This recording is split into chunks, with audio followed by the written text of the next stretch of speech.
Thanks, Alessandra. Good morning, everyone. My name's Trevor.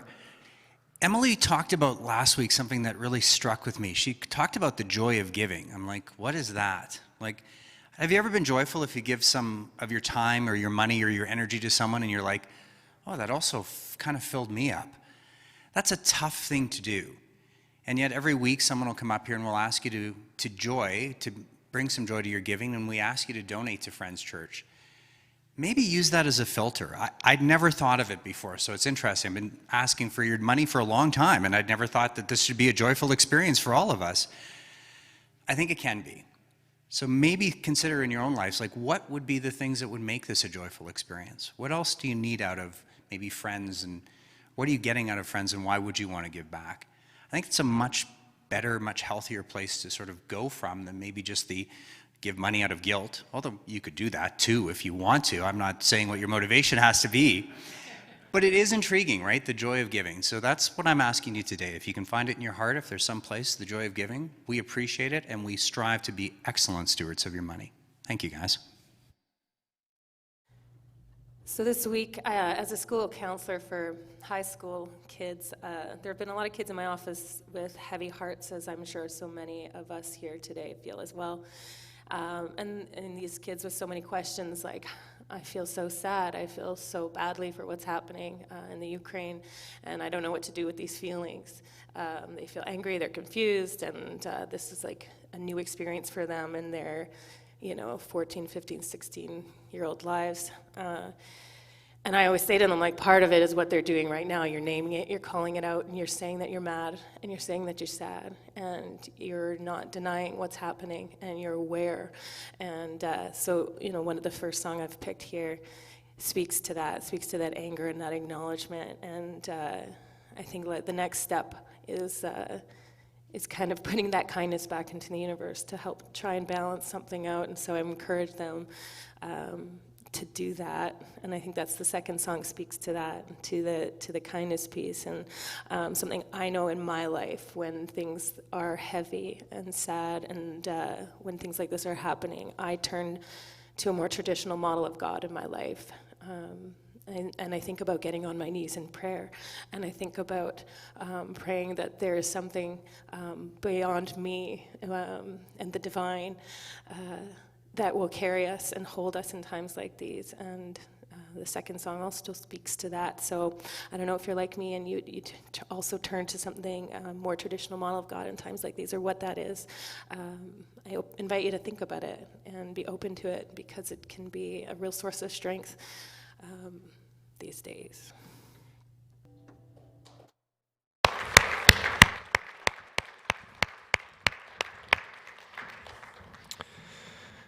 Yeah, I think we all have a heavy heart through that.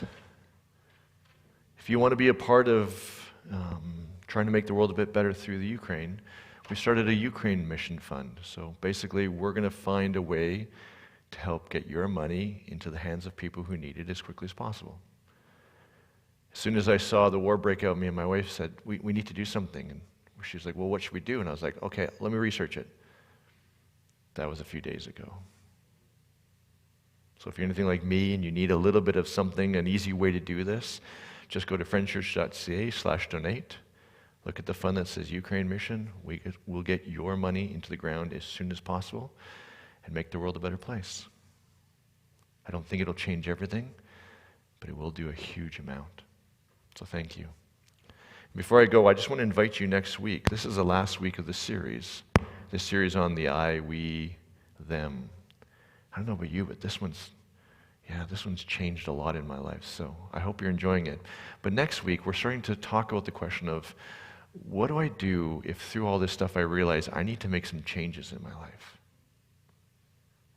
I had a friend, we were out running, and she says to me, she's like, Vince, I have something to tell you. I said, oh, what's that? I have a problem. I was like, oh my. She's like, yeah, after a bad day, I go to the corner store and I buy a bag of candy and I eat it all. She's like, I can't stop. You have the one and then it's like two, and then pretty soon the whole bag is inside your belly and you're like, what did I just do? I was like, oh man, I've been researching and doing this work around this idea of motivation. How do we motivate ourselves? She's like, I'm powerless. I can't stop. What we're learning is actually willpower is not the way you change a lot of these things. There's a different way. So I said, as we were running, I said, okay, she's like, I can't stop. I said, I'll bet you I can help you stop. She's like, okay, what do you got? I was like, okay, here's the deal. Next time you eat a bag of candy, you have to donate $100 to the Flat Earth Society.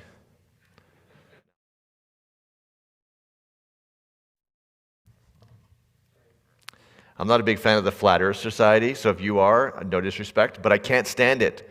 The anti-science part of it just drives me freaking bananas.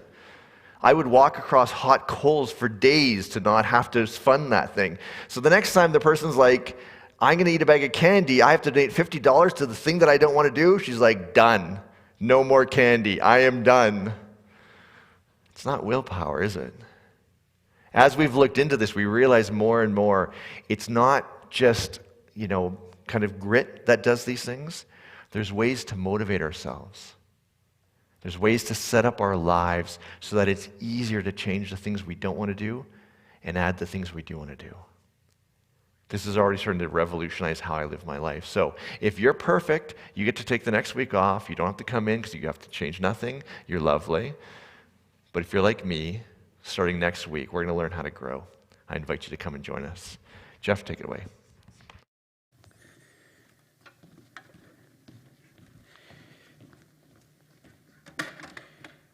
I don't know about you, but as I listened to the music play this morning,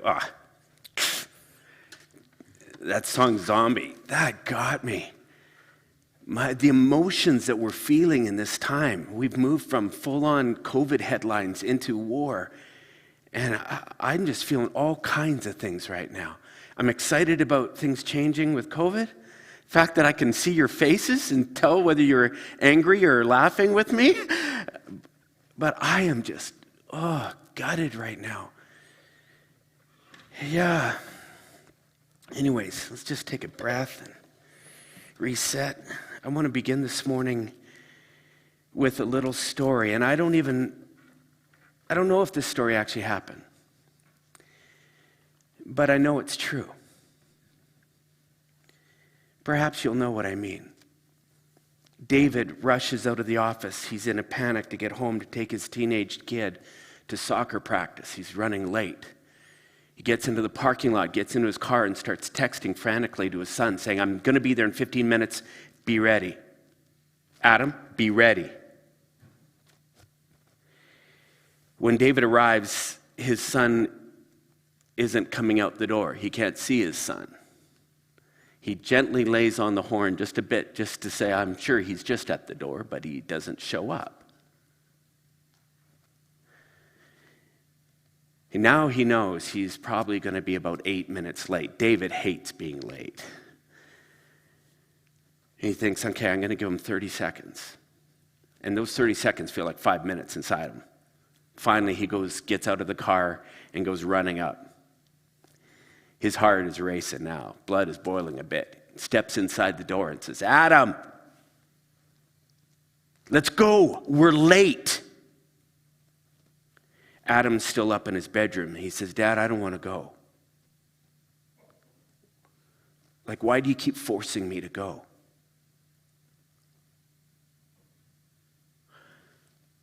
Now, what was a little fire burning internally is gone into inferno.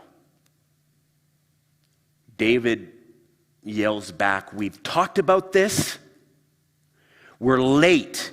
Get down here. Meanwhile, Chris, David's wife, comes upstairs, hears everything. She looks at David. Why are you screaming? I'm not screaming. I'm not screaming. We're in a hurry. He says, it doesn't sound like he wants to go to soccer. David says, Chris, don't do this. We've talked about this. We had an agreement. He needs his exercise. He needs to be involved in team sports. He can't just keep doing everything he's doing like he's inside. He's not doing anything. Don't do this. Adam comes out of his bedroom. His body's listless. You can tell he's upset. Chris feels for him. She starts going to him to give him a hug, and David says, "Don't baby him. He's a big kid. We gotta go. We're late." Adam just basically hightails it out of the house, slamming the door behind him. Chris is sitting there looking at David, disgusted, shaking her head. He's going, "What? Why am I the bad guy? I just come running from work. I could have been working for it. Why are you angry? What did I do? What did I do wrong?" I don't want to talk about this.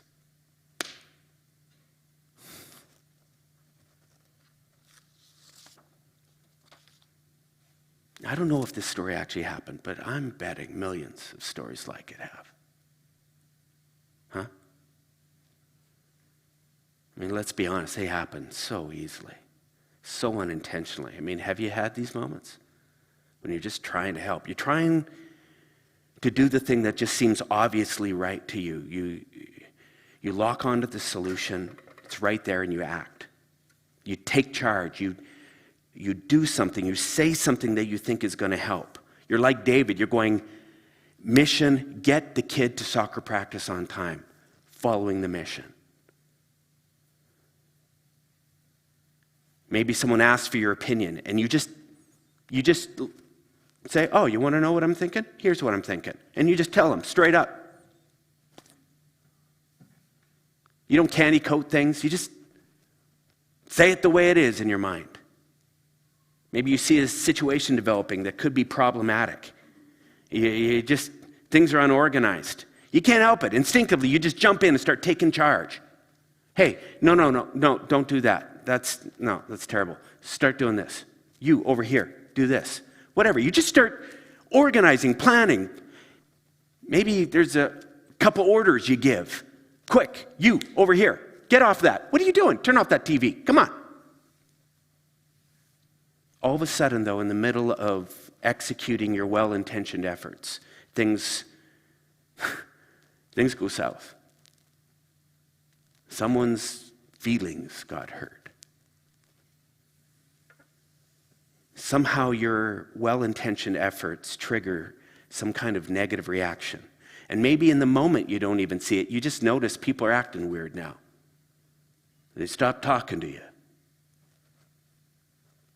What the heck? You're left going, "What just happened? Why are you all upset now? Why are you crying? Don't cry. Stop crying right now. The good thing that you thought you were doing has now gone sour, and the life, the joy, the smiles, maybe just the enthusiasm, the motivation is drained out of the people around you, someone. People begin turning emotionally away from you.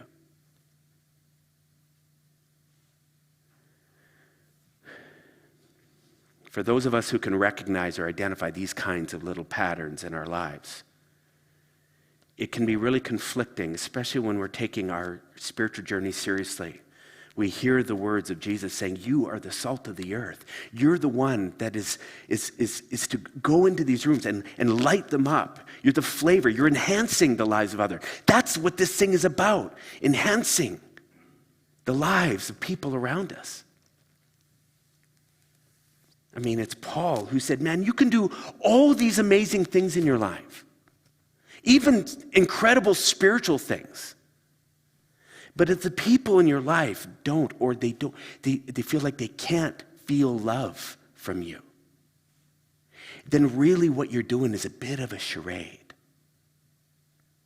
The spiritual journey thing is a bit of a joke. We read those things and then we think about these situations in our lives and we're going,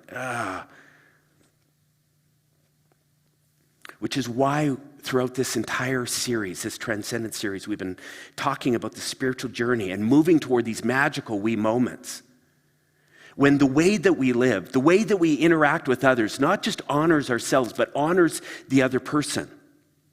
Or it doesn't just honor the other person, it honors ourselves too, and we experience these, the salt of the earth, the light of the world type of interactions that just pop with flavor and impact. Been talking about, and from a high level, and now over this last little while, we've been talking about these practical ways. How do we get to that we? How do we see this happen in our everyday lives versus these moments like David experienced in his living room? Last week, we got really practical with those people that have what we call the them awareness. Just more them awareness than, say, others. In case you missed it, these people have a superpower, and there'll be many of you. You tend to just be more aware of others than other people are. You're intuitive, you're empathic, you feel what other people are feeling. You can watch a look on their face and go, something's off here. You pick up things, and you invest your life in those people around you. You just do this instinctually. You don't even have to think about it. And if you're in a relationship with these them people, it's an amazing thing when you're on the receiving end of that, because they care about you so deeply. They'll drop whatever they're doing to help. Which is why the struggle for them people tends to be that they don't pay enough attention to their own needs. They haven't thought deeply about who they are and what they need, what their boundaries should be, what their convictions are, what they think about things, what they need from others in their lives. And not only not knowing, they don't often ask very easily. That's hard for them. They're just hoping people would figure it out and do it for them. So we said last week, here's your assignment, them people. You need to figure out who your I is. You got to develop your I. Develop your convictions and your boundaries, a sense of who you are and what you need. That's what you need to figure out. And then you need to begin to advocate better for yourself. That was the assignment. That was they, them, people who are aware of the people in their lives. This week, we said we're going to come back and talk to those people who are more I-aware. I-awareness is another superpower. And that's probably another half of you in this room here. People with this superpower tend to have a very developed sense of who they are and what they want. They have a good sense of how things should work in their world. People tend to be very clear on their own personal values and priorities. They're thinking deeply about these things, more so than they people. And they're able to articulate, they're able to ask, they're able to discuss it and formulate their opinions and package them and send them out into the world easily. They have less of a problem asking. They have no problem asking. They can tell you, hey, this is what you're doing for me today. It comes easily. They can look at situations that are going on around them, and with incredible precision, they can diagnose what's going on, what the problem is. They can formulate solutions. They can be very solution focused. It's like, I know what to do here. Let's do this, which makes them very comfortable with calling the shots. They like control. They like control over their ideas. They get these ideas of what they want, and then they can act on them very easily. Which makes them very good leaders often, very good organizers, planners. They love to take charge and call the shots. How many can just relate to these kinds of strengths, these superpowers? Come on, don't be humble. Go ahead. Yeah. Okay, good. How many know, though, these superpowers, they come with weaknesses. Just like the they people, they have these superpowers, they also come with weaknesses too. For these I people, you begin to apply a little pressure, a little stress. And these I-aware people can often be accused of being very, controlling. If someone starts to threaten their idea, say, no, we're not doing that, it can create a reaction inside of them. No, we're not going to do it that way. Whoa, whoa, whoa. What do you mean we're not doing it that way? You can get attached to certain things. They can be rigid, sometimes closed-minded. I suppose in extreme places, sometimes they can be manipulative to get control or get their way. Sometimes, in some situations, they can be considered critical. They can look at the way things are being done and they go, oh, judgmental even. No, that's wrong. Why would they do it that way? That's brutal. They can be so focused on in having things done a very particular way that without meaning to, unintentionally, they can be a bit of a bull in a china shop. People's feelings. They're not meaning to. They're just focused. They want something. They see something inside them, and they're going, yeah, we're going to get that. We're going to achieve that. We're going to do it this way. So they end up bruising people around them. Now we can. Let's be honest. We can all engage in these kind of behaviors.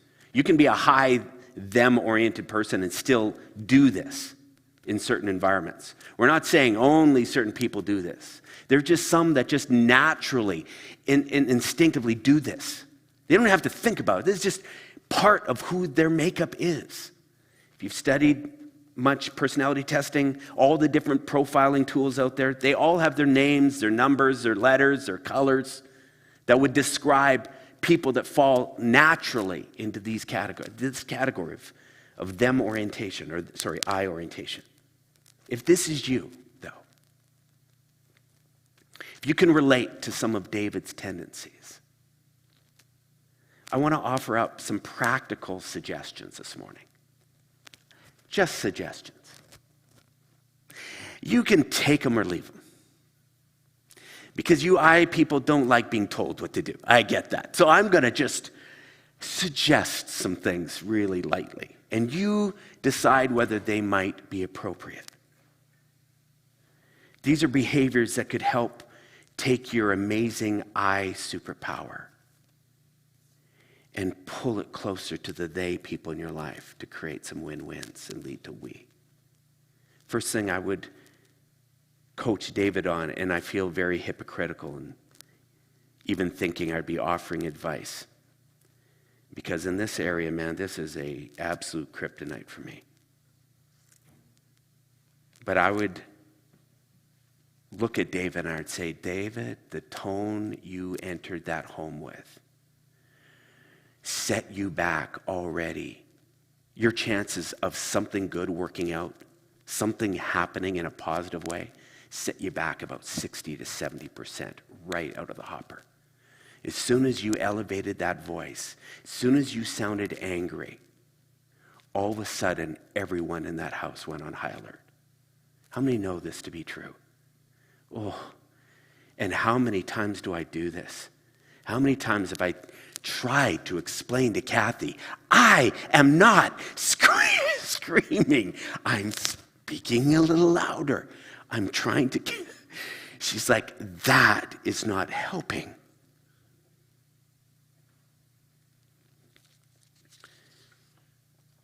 The tone, and this is what you'll notice in often really strong them people, is they will carefully weigh their approach as they come into a situation with someone. The really skilled ninjas, they're listening to just what's going on in the environment. It's dead quiet in here. We don't need decibels. We need drop down. They can look at people. They can tell by the countenance that's going on. They'll mirror. If the person is kind of whispering at the same time, they'll come in whispering. Tone is crazy. It's like oftentimes people can be so focused on the task at hand or something that's going on in their head that they come in like a plane at a descent of about 50 degrees. They're coming into that runway like this, and when they touch down, it's just jarring. First thing in the morning, hey, did you bring your dirty clothes down? Oh, good morning, Mom. Oh, yeah. Anyways. Hey, where's that file? Oh, Jerry, how was your weekend? Nice to see you too. I'm fine, thanks. Oh, yeah. Yeah, sure. Anyways, the file. Boom! These really skilled eyes, they flatten out their trajectory. They come in matching their tones. Really great at that. Another way to soften your approach is this. This is a real amazing invention. It's just a smile. It's just like people that are so focused, these IP often, their head is there. It's so funny. And Vince, I'm sorry, I didn't ask for your permission to say this, but he's going, no, you're not allowed. I don't care. One time, years ago, Vince would come into the office and he had this face of war on. And I'd hear him come in the door in the morning and I'd look at him and I'd go, oh, what's the matter? Nothing. I'd just be like, oh, okay. Good morning. So, and he would say, I don't know why people are so uneasy around me. I said, And so it was amazing how all of a sudden he started doing the math. And I would watch him. Him and I were comfortable with each other, but someone comes in and all of a sudden he's like, oh, smile. And his tone would change. I'd be like, holy shit, that's amazing what you just do right there. It's just calculation, smile, hi. And his tone would change. He'd be talking to me one way, and all of a sudden, syllable, decibels, like the tone would go up. I'd be like, that's crazy how you just do that. He said, you guys do this, but I just got to train myself to do this. This is all about approach. All about approach. Sometimes, along with the smile, the tone, you might even just, rather than going straight to business, you might just check in. Hey, how's Susan's job going? She got a new job last week, didn't she? Now, this feels so counterintuitive to most I people, because they're like going, I don't want to waste time doing that. I got things to do. If I ask a crazy question like that, that could be 3 minutes I'm sitting there waiting for that person to finish that sentence. I don't know where they'll take that. So you get skilled at maybe asking a question that's just, it's not wide open, but it's maybe a 1 minute or a 30-seconder. Hey, you doing good? You're not really asking, but just the sentiment can mean a lot. Hey, I love your glasses. Oh, thank you. What is it saying? I notice you. You're a real person right there. You're not my pawn to get the thing I need done. Hey, how are you doing? You're looking great today. Well, thanks, man. Hey, I was wondering about the file. Oh, yeah, it's right over here. Ninjas know if they can soften that trajectory, flatten it out as they come in, soften their approach, the receptivity of the person who's hearing them, who's about to respond, goes up infinitely high. Now you're not working against the grain with defensiveness right out of the chute. Another thing you may want to consider, again, just a suggestion, is to cultivate your curiosity about the people that you're interacting with. Curiosity is a weird thing. For some, there's some I people that are curious, but in the context of how it'll often serve their needs or whatever, just being able to open up with, we can ask those 30-second questions, but every now and then learning how to, and this curiosity piece is more, it's about challenging assumptions. The thing about I-focused people is they tend to really have developed a lot of conclusions. They've thought about scenarios long before they come into them. They have their ideas. They've built assumptions on what is exactly going on. So they'll often enter these interactions using these assumptions. The problem is sometimes the assumptions aren't faulty. And so they can get into these situations, maybe they start talking, but all of a sudden the person on the other end is going, no, you don't understand. No, you don't understand. How many I people in the room know what that feels like? When the person's looking at you, shaking their head, going, you've missed it. You've missed it. No. And it's like, it doesn't matter now what all you're saying. You're trying to solve the problem, and they're going, no. They're tuned out.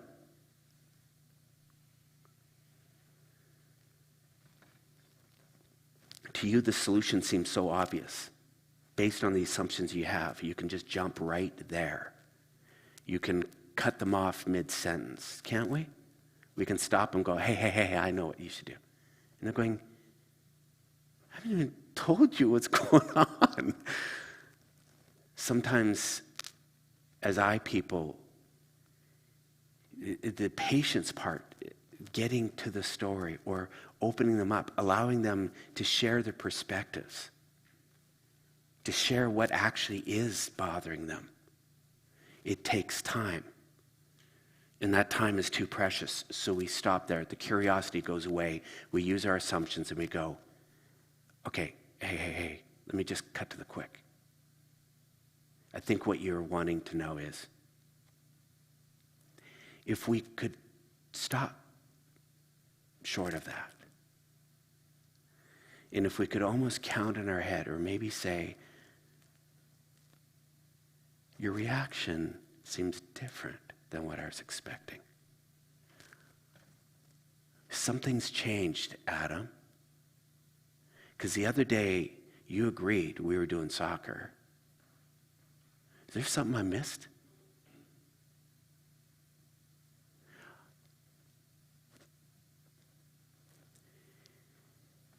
Listening can be difficult. Opening up that person and just going, okay, hey, what has changed? Are you okay? Learning to ask questions that open-ended, that allows new information to hit the table, that might challenge the assumptions you're operating on. Oh man, that can be gold.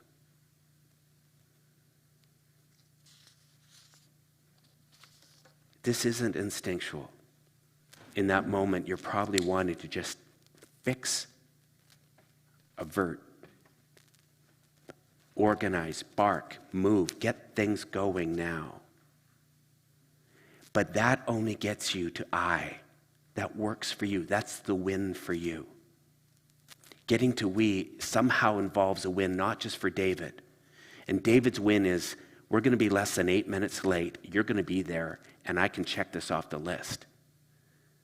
The we probably looks like him being able to get Adam to soccer practice with a smile on his face and actually wanting to be there. Maybe that's the we. We don't know. But being able to go, okay, what's changed? Let's back up here. What these questions and this can do is amazing. Now, here's something that goes with those questions, is the holding space. This is something that's being thrown around a lot nowadays in certain circles. Holding space for people. The patience to be able to create room for these often they people who don't really know what it is they're feeling. Adam's sitting in his room just going, I just don't want to go to soccer. But you don't know, really. He doesn't even know how to articulate what's maybe going on. So for David to sit there and go, okay, well, just what's the matter? Sometimes coming out of Adam's mouth, he doesn't even know. His son doesn't even know. He's like, I just don't want to go. Well, that's not good enough for David. He's like, come on, man. I need a better reason than that. So this holding space piece comes into play. This is where we talked about it last week. People don't know what often they need. They don't know how to articulate it. And so sometimes the time it takes for them to figure it out, that's where the superpower of the I person can be so effective. I've thought back to times, because Vince is a very high I, I'm a very high they person typically. There have been times when Vince has asked me a question on something. It might be a theological piece. It might be something, issue in the world. He's going, what's your thoughts on that? I'm like, I don't even know what my thoughts are on that. Now, for him to hold space for me often has meant him asking question from a number of different angles. Do you agree with this? I said, well, yeah, I think I agree. And it's funny, as he asked me that question, and I'm just, as he's just sitting back listening, all of a sudden a story pops up in my head, and I start telling the story. And as I'm talking it out, things are starting to line up. And I'm going, oh, just wait a second. No, for that very reason, I don't think I would agree with this. He's like, so then you don't agree with this either. Well, wait, I hadn't thought about that. Well, and so through this gentle questioning, he allowed me to kind of brainstorm, verbally process with it. This is the process of holding space, giving room. Now, sometimes it is that verbal interaction. It's the conversation. It's the exploration where his curiosity has opened up without agenda on the back end. And when I don't feel that he's leading me to a conclusion that he wants me to go to, I begin talking out my feelings. And all of a sudden, new discovery happens. We come out the back end, I'm going, that's it. This is where I am on this. Now, sometimes it's not where he is. Sometimes he may not like that. He's like, wait, whatever. But he's that place of being able to hold space and allow this person to sort it out. Sometimes it is that conversation. Sometimes it's just giving them room. Just going, you know what? I think you need time. Why don't you take some time? I've often wondered what it would have looked like as I was thinking about the story of David if he had looked at Adam in that moment as Adam saying, I don't want to go. I don't know why you're forcing me to do this. And he would have said, okay, something's shifted here.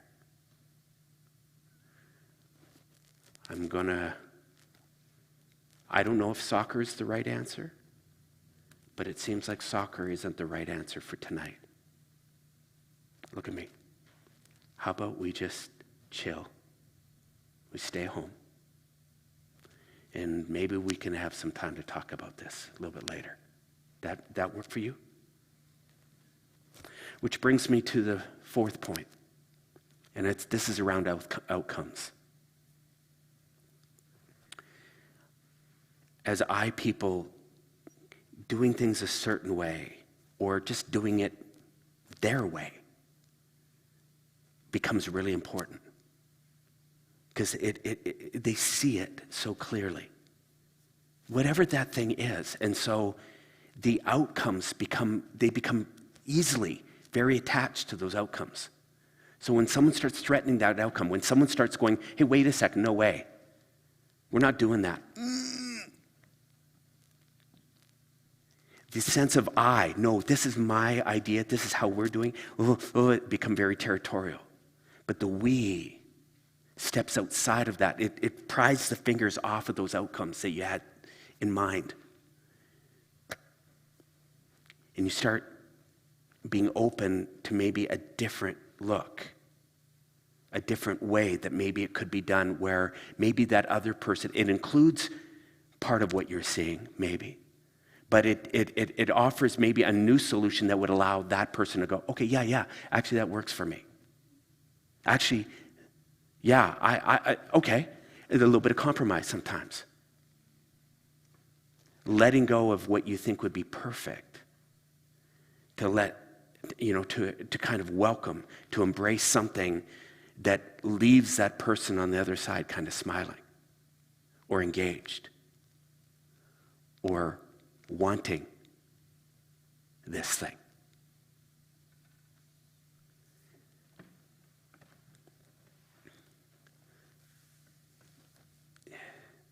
This place of being able to kind of surrender, to warm up, soften, engage, ask questions, challenge assumptions.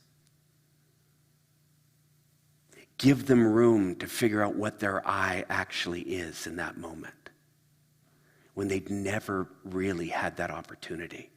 And then coming back to that place and going, okay, can we make a plan that honors both them and you? Oh.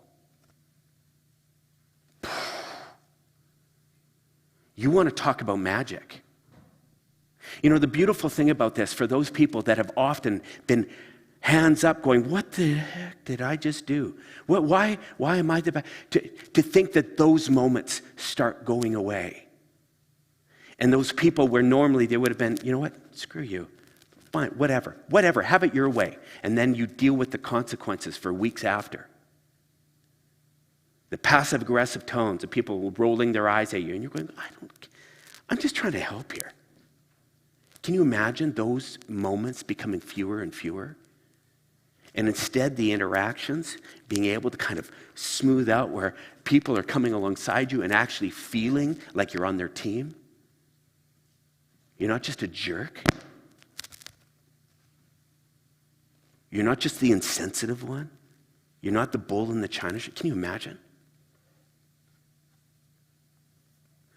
The end results often are not as clean and tidy and efficient and done exactly the way that you would have perhaps done them all the time if you had all your way. Oh. But the magic of the we, the salt that begins to form in these relationships, the light that begins to beam when that other person isn't sitting there resentful, going, fine, you win again. When instead they're going, thanks, Dad. Thanks, Mom. Appreciate that. Thanks for hearing me. Thanks for noticing. Thanks for giving me a shot. This goes for workers, parents, neighbors. The magic of we, yes, it costs something, but the benefits are massive.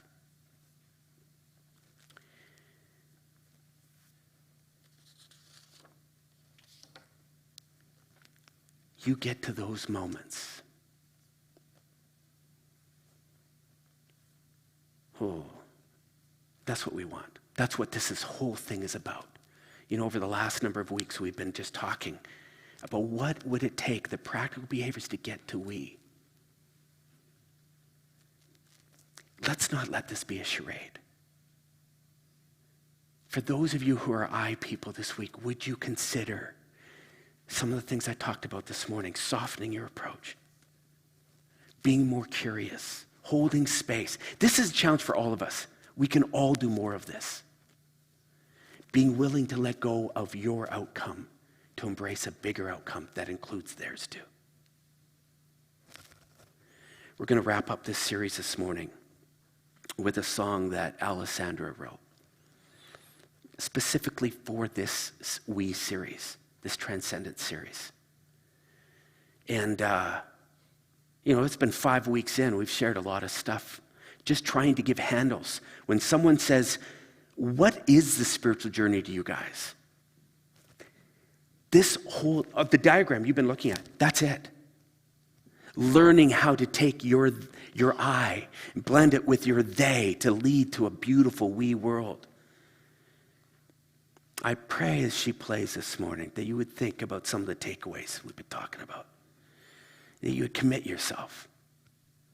I'm not just talking about this week. I'm talking commit yourself to a lifetime of experiencing the we in your world.